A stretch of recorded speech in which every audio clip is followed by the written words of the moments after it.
দর্শক, গুরুত্বপূর্ণ একটি রাজনৈতিক খবরের বিশ্লেষণ করছি। খালেদা জিয়ার সঙ্গে দেখা করেছেন সেনাপ্রধান।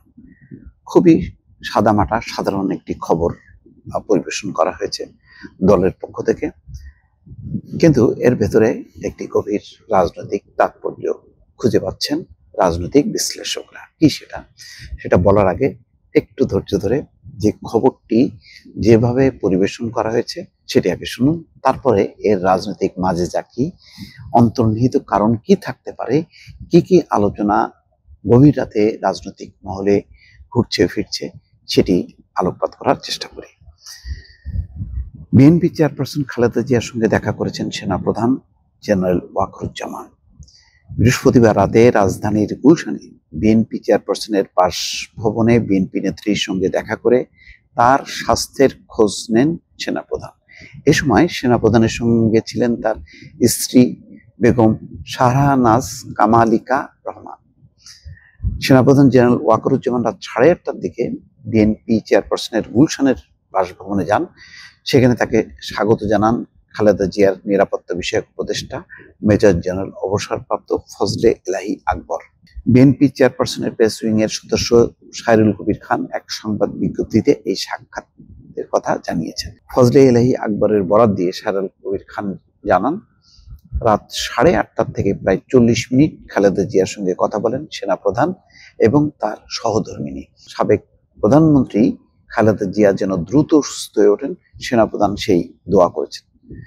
চিকিৎসার জন্য আগামী সপ্তাহে সম্ভবত সোমবার খালেদা জিয়া লন্ডনে যাওয়ার কথা রয়েছে। তবে দিনক্ষণ এখন চূড়ান্ত হয়নি বলে জানান তার ব্যক্তিগত চিকিৎসক এবং বিএনপির স্থায়ী কমিটির সদস্য এজেডএম জাহিদ হোসেন। কিন্তু কোনো কোনো গণমাধ্যম লিখেছে যে সোমবার তার যাওয়ার কথা। আওয়ামী লীগ সরকার আমলে 2018 সালের 8 ফেব্রুয়ারি থেকে দুর্নীতির 2 মামলায় খালেদা জিয়াকে দণ্ড দেওয়া হয়। তখন 2 বছরের বেশি সময় তিনি কারাবন্দী ছিলেন। 2020 সালের 25শে মার্চ আওয়ামী লীগ সরকার নির্বাহী আদেশে খালেদা জিয়ার সাজা স্থগিত করে শর্ত সাপেক্ষে মুক্তি দেয়।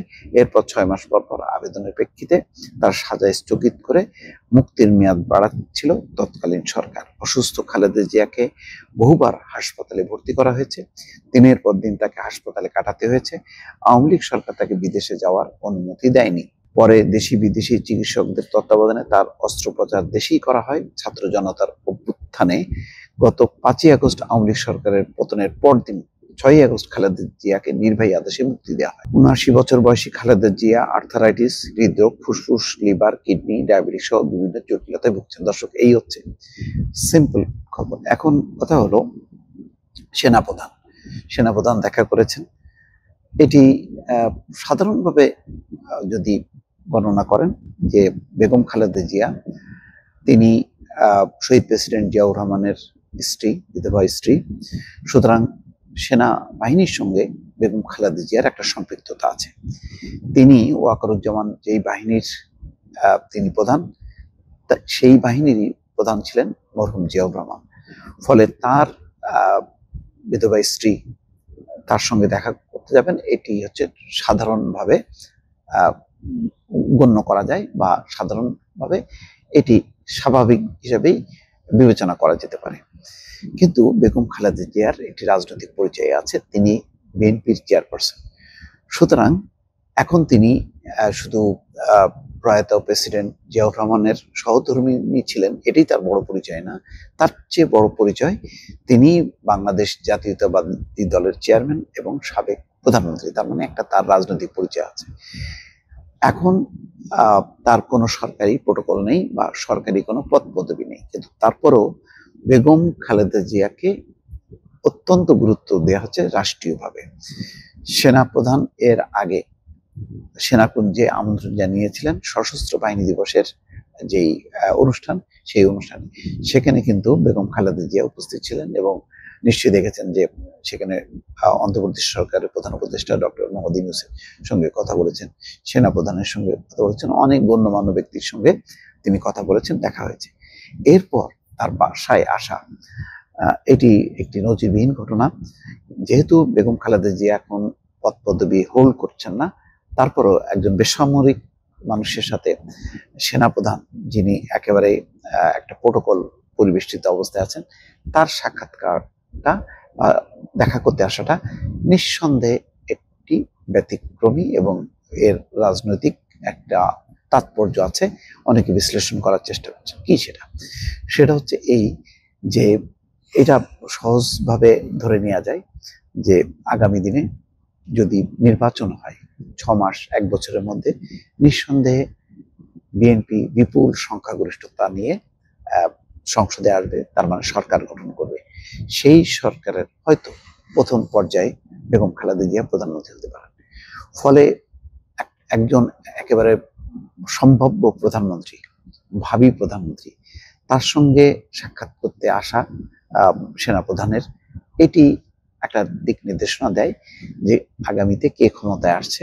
সেটিও কিন্তু সেনাপ্রধানের বেগম খালেদা জিয়ার সঙ্গে সাক্ষাৎকারের একটা সিগন্যাল দিচ্ছে, যে ধরে নেওয়া হচ্ছে যে নির্বাচন হলে, সুষ্ঠু নির্বাচন হলে বিএনপি বিপুলভাবে জয়ী হবে এবং সেই জয়ী দলের প্রধান হিসেবে বেগম খালেদা জিয়া রাষ্ট্রীয় পদে বা সরকারি পদে আসবেন। সুতরাং আগে থেকেই এটা একটা ওয়ার্ম আপের মতন সেনাপ্রধান ওয়াকারুজ্জামান তিনি দেখা করলেন। আরেকটি তাৎপর্য হচ্ছে যে এই সেনাপ্রধান তিনি নিযুক্ত হন বিগত সরকারের আমলে, অর্থাৎ পতিত যেই শেখ হাসিনা সরকার, তার সময় তিনি নিযুক্ত হন। এবং অনেকেই বলেন যে শেখ হাসিনা তার দুঃসম্পর্কের আত্মীয় এই বিবেচনা করে তাকেই মনোনীত করে সেনাপ্রধান হিসেবে। কিন্তু এই সেনাপ্রধান 5ই আগস্ট ঐতিহাসিক ভূমিকা পালন করেন। তখন কিন্তু তিনি তার আত্মীয় শেখ হাসিনা বা কার সাথে কি সম্পর্ক আছে সম্পূর্ণ সবকিছু ভুলে গিয়ে তিনি দেশের পক্ষে, মানুষের পক্ষে তিনি দাঁড়িয়েছিলেন এবং সম্ভাব্য একটি গৃহযুদ্ধের হাত থেকে দেশকে বাঁচিয়েছেন বলে মানে ওয়াকারুজ্জামানের ভাবমূর্তি রাতারাতি পরিবর্তন হয়। এবং সেই পরিবর্তনের ধারায় তিনি কিন্তু শেখ হাসিনার আমলে বা শেখ হাসিনার সময় সেনাপ্রধান নিযুক্ত হওয়ার পরও তিনি তার নিরপেক্ষ একটি অবস্থান বজায় রাখতে পেরেছেন। এবং তিনি এখন প্রথম আলোকে যেমন সাক্ষাৎকার দিয়েছেন, এটাও ব্যতিক্রমী যে তিনি সেনাপ্রধান থাকা অবস্থায় এর আগে কোনো সেনাপ্রধান কোনো বেসরকারি পত্রিকার সঙ্গে সাক্ষাৎকার দেননি, কিন্তু তিনি দিচ্ছেন। তার মানে এখন একটা দেশের একটা বিশেষ পরিস্থিতি, যেই পরিস্থিতিতে তিনি নিয়ম মাফিক কোনো রাজনৈতিক সরকারের অধীনে কোনো সেনাপ্রধান নন, তিনি একটা অন্তর্বর্তী সরকার, যেই সরকারের নানা কার্যক্রমে সেনাবাহিনীর একটি অংশগ্রহণ আছে।